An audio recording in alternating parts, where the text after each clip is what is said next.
반갑습니다. 박현우입니다. 오늘 다룰 종목은 바로 대한광통신입니다. 최근 광통신 섹터가 AI 데이터 센터 테마의 핵심으로 부각되면서 이 종목은 그야말로 폭발적인 관심을 받았습니다.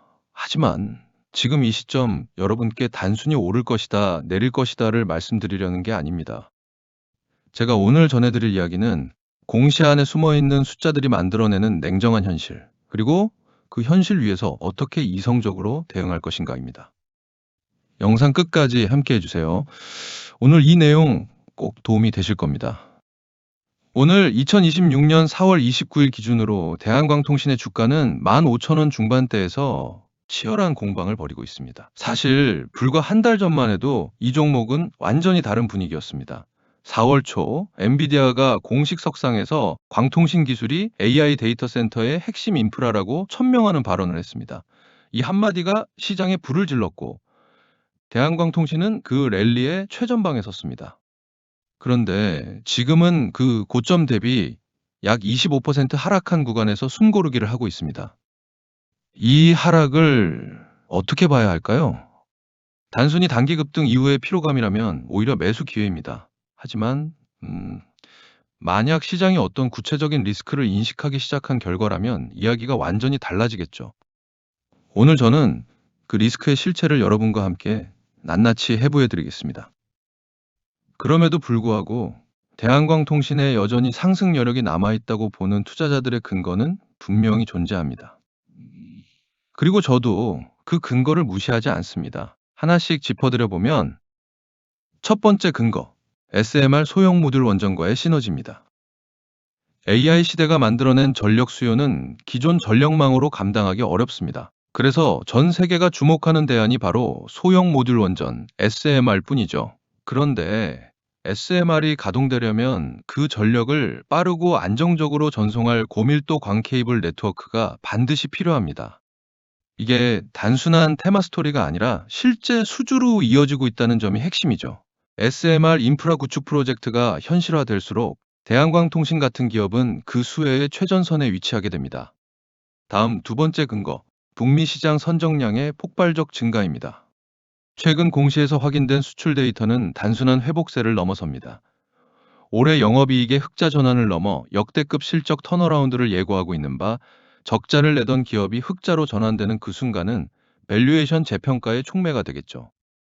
그렇다면 기술적으로 봤을 때 14,000원이라는 지지라인이 견고하게 유지된다면 이 두 가지 재료는 언제든 제2의 랠리를 촉발할 수 있습니다. 네, 이렇게 대한광통신이 가진 성장성은 인정합니다. 그런데 바로 여기서 제가 진짜 드리고 싶은 이야기가 있어요. 여러분, 지금부터 드리는 말씀이 오늘 영상에서 가장 중요한 부분이므로 집중해 주세요. 대한광통신 주가에 숨어 있는 가장 치명적인 약점, 그것은 바로 전환사채, 즉 CB 물량입니다. 대한광통신의 제10회차 전환사채, 그 전환가액이 얼마인지 아십니까? 947원, 최근 리픽싱 조정 이후에도 약 1130원 수준입니다. 잠깐, 현재 주가가 얼마였죠? 15,000원이 넘습니다. 누군가는 지금 주가의 13분의 1 가격에 주식을 손에 넣을 수 있는 권리를 쥐고 있다는 뜻을 더해 더 무서운 건 가격을 넘어선 규모죠. 이 물량이 900만 주를 넘습니다. 한번 계산해 봅시다. 이 CB 보유자들이 전환권을 행사하면 단가 1,100원대에 받은 주식을 15,000원에 팔 수 있습니다. 수익률이 무려 1,300%가 넘습니다. 여러분 주변에 1,300% 수익이 눈앞에 있는데 팔지 않을 사람이 몇 명이나 계십니까? 이 물량이 시장에 쏟아지기 시작하는 순간 무슨 일이 벌어질까요? 아무리 좋은 호재가 터져도 900만 주의 매도 물량이 주가 상단을 짓누를 테고 주가가 오르면 오를수록 채권자들의 매도 욕구는 더 강해지는 것. 이게 바로 오버행이라고 부르는 구조적 리스크입니다. 여기서 한 가지 더 짚어드리겠습니다. CB 리픽싱, 즉 전환가액 하향 조정이 있었다는 점도 중요합니다. 리픽싱은 주가가 하락했을 때 채권자 보호를 위해 전환가액을 낮춰주는 장치입니다. 역설적으로 이 조항은 주가 하락기에 채권자의 리스크를 줄여주는 반면 기존 주주들에게는 희석 리스크를 더욱 크게 만드는 구조입니다. 결론적으로 947원의 망령이 해소되지 않는 한 현재 주가는 살얼음판 위를 걷는 것과 같습니다. 성장 재료가 아무리 좋아도 이 오버행이 해소되기 전까지는 상단이 막힌 구조라는 사실을 절대로 잊어서는 안 됩니다. 그렇다면 이 상황에서 어떻게 대응하는 것이 현명할까요? 세 가지 시나리오로 정리해 드리겠습니다. 첫 번째, 지금 보유 중이신 분들께 지금 당장 드릴 말씀은 하나입니다. 14,000원을 생명선으로 설정하십시오. 이 라인이 깨진다는 건 단순한 기술적 지지선 이탈로만 보시면 안 돼요. 12 물량 출회에 대한 공포가 투매로 전환되는 신호탄 역할로 작용되는 시점으로 보고 이 라인이 무너질 경우 머뭇거리지 말고 비중을 50% 이상 줄여 수익을 확정 지으세요. 이미 충분히 좋은 자리에서 들어오신 분들이라면 탐욕보다 생존이 먼저라고 생각합니다. 그리고 두 번째, 신규 진입을 고민 중이신 분들께 지금 이 자리에서 추격 매수는 도박이죠. 저는 그렇게 판단합니다. 12 오버행이 해소되지 않은 상태에서 상단 추격은 가장 비싼 위험을 사는 행위라고 봐요. 만약 진입하고 싶으시다면 딱 한 가지 조건이 성립 시 가능하다고 봐요. 바로 17,000원 저항선을 대량 거래량을 동반하며 돌파하는 것입니다. 이 돌파가 의미하는 바는 무엇이냐? 시장이 그 엄청난 오버행 물량을 다 소화해냈다는 뜻을 의미하는 바, 그 확인이 되는 순간 그때 들어가도 절대 늦지 않습니다. 세 번째, 더 긴 관점에서 보시는 분들께 코스피가 6천을 논하는 유동성 장세라 하더라도 이야기는 달라지지 않습니다. 재무 구조가 왜곡된 종목은 결국 시장이 그 실체를 직시하는 순간을 맞이합니다. 대한광통신의 성장성은 분명 인정합니다. 그러나 947원이라는 공시 속 숫자가 보내는 경고를 절대 무시하지 마십시오. 투자는 확률의 게임입니다. 환상보다는 공시가 주는 차가운 경고 등에 귀를 기울이시기 바랍니다. 그렇다면 이 오버행 리스크 언제 어떻게 해소될 수 있을까요? 이 부분도 짚어드려야겠습니다. 우선 첫 번째 시나리오, 12 만기 도래 및 상환인데 전환사채에는 만기가 있습니다. 채권자가 전환권을 행사하지 않고 만기까지 보유한다면 회사가 이를 현금으로 상환합니다. 하지만 현재 주가 수준에서 전환권을 포기하고 만기 상환을 선택할 채권자는 거의 없다고 봐야 합니다. 1300%의 수익을 두고 그냥 채권 이자만 받겠다고 할 사람은 없으니까요. 다음 두 번째 시나리오, 전환 이후 시장 흡수 가능성이에요. 채권자들이 주식으로 전환한 뒤 그 물량을 시장이 흡수하는 경우입니다. 이 경우 단기적으로는 주가 하방 압력이 강해지지만 오버행 물량이 소화되고 나면 오히려 주가 상단이 열릴 수 있으므로 앞서 말씀드린 17,000원 대량 돌파가 바로 이 시나리오를 확인하는 신호가 됩니다. 자, 마지막 시나리오. 회사 측의 선제적 해소죠. 회사가 자사주 매입이나 CB 조기 상환 등 적극적인 주주 환원 정책을 통해 오버행을 관리하는 경우, 만약 회사 IR이나 공시를 통해 이런 움직임이 포착된다면 그것은 강력한 매수 시그널의 가능성으로 판단하고 앞으로 나올 공시를 꼼꼼히 챙겨보셔야 하는 이유가 바로 여기 있습니다. 오늘 영상을 한마디로 요약하면 성장 재료는 진짜입니다. SMR 시너지, 북미 수출 증가, 실적 턴어라운드 스토리는 살아있습니다. 하지만 947원짜리 전환사채 900만 주라는 현실도 살아있다는 점 꼭 주의해 주시고 모르신다면 더 이상 혼자 고민하지 마세요. 제가 운영하는 종목 공부방에서 구독자 여러분들의 대응 전략을 꾸려드리겠습니다. 참여 방법은 간단해요. 지금 바로 하단 고정 댓글에 있는 링크를 눌러주시고 구독자 인증만 완료하시면 바로 종목 공부방에 입장하실 수 있으니까요. 이곳 공부방 안에서 대한광통신 평단가를 남겨주시면 여러분 상황에 맞게 직접 계산해서 가장 현실적인 대응 단가와 탈출 전략을 짚어드리겠습니다. 평단가가 다르면 전략도 완전히 달라지기 때문에 모두를 아울러 단체 공지 같은 일괄적인 답이 아닌 여러분만을 위한 맞춤 전략을 드리는 겁니다. 그리고 오늘 제가 말씀드린 이 가격대들이 왜 형성되었는지 그 심리를 이해하신다면 이후 장이 열려도 흔들리지 않고 여러분만의 원칙 있는 투자를 하실 수 있을 겁니다. 지금 같은 장세에서 시장은 기다려주지 않습니다. 지금 바로 하단 링크 확인하시고 공부방에서 꼭 자기만의 대응법을 체크하셔서 방향성을 잡아가시면 좋을 것 같고요. 그리고 이곳 종목 공부방에서 여러분들이 지금 보시는 종목 대응 말고도 가장 현실적으로 도움이 될 수 있는 게 무엇이 있을까? 참 고민을 많이 했습니다. 아무래도 여러분들에게 가장 실질적인 도움은 장중 실시간 브리핑과 더불어 그에 맞는 수익이 나는 종목을 직접 알려드리는 게 아닐까 싶더군요.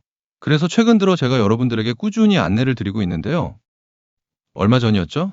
4월 초에 엔비디아가 광통신 기업에 대규모 투자를 선언한 이슈가 있었습니다. 그에 따라 수급 역시 광통신 테마로 몰려가는 근거를 바탕으로 제가 여러분들에게 어떤 안내를 드렸었나요?